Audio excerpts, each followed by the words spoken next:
What's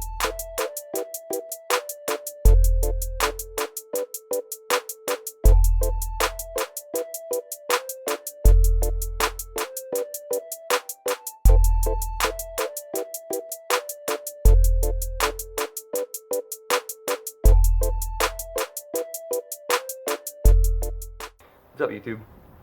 So, being that I've owned a few Corvettes, an 85, 95, a 13, now a 15, I wanted to go over a few things, what I like and don't like about the C7 versus the C6, and there are actually a few things I do prefer about the C6 over the C7, believe it or not.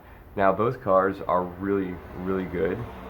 There's no complaints on either. I do feel that the C6 is kind of a rehash of the C5, just kind of chiseled a little bit. Some improvements over the interior, but not much. So, in no particular order, I'll go through what I like more about the C7 and then get into the C6. So, let's get into it. Alright, starting with the things I like better about the C7. First has got to be the seats. These seats are so nice. This car is about 3 years old. There is some wear, but nothing I can't get fixed eventually. They feel so good. The leather is such higher quality than the C6. C6 just felt like really cheap vinyl. I don't know if it actually was leather, but just the little details up here and this little guy, it's so cool. And when you sit in these things, it just cradles you. You just fall into it. It just sucks you in. I'm an average sized dude, and I fit awesome. So no complaints. Fully adjustable. Lumbar support's awesome. Bolsters are great. So yeah, good job Corvette on the seats on the new C7. Next has got to be the HUD. I know it's really hard to see, but if you look closely, it's right in the middle.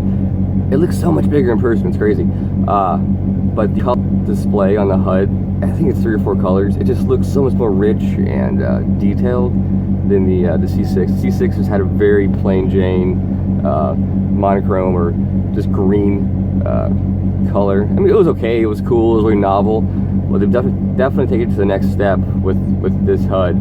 Such an improvement. I'm really excited to see what they can do with the C8. I'm sure it's going to be amazing whatever they do.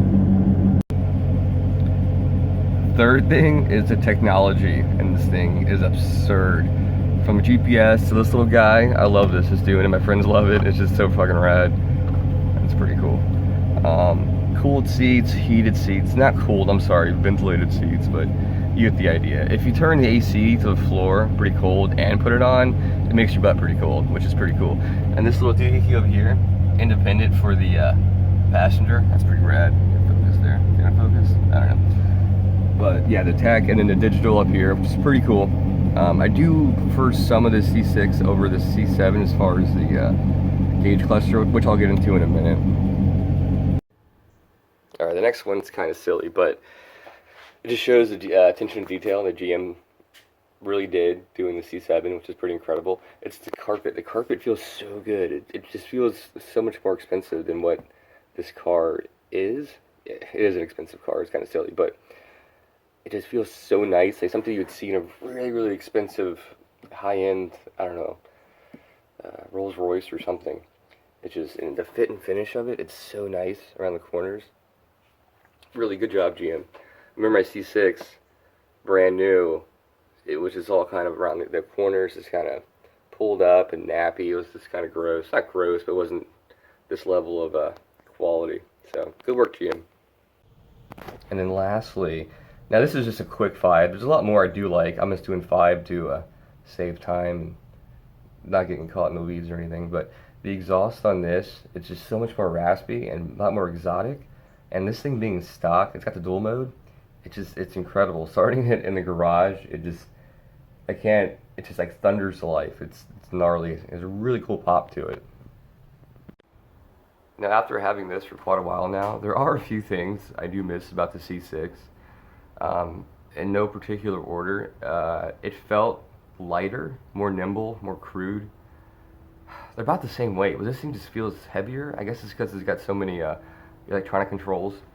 And the steering's nice, it's tight depending on the mode you're in, but something about the C6 just felt raw and it just felt smaller. I know it's strange, it just did. It's just, not complaining, this is still awesome.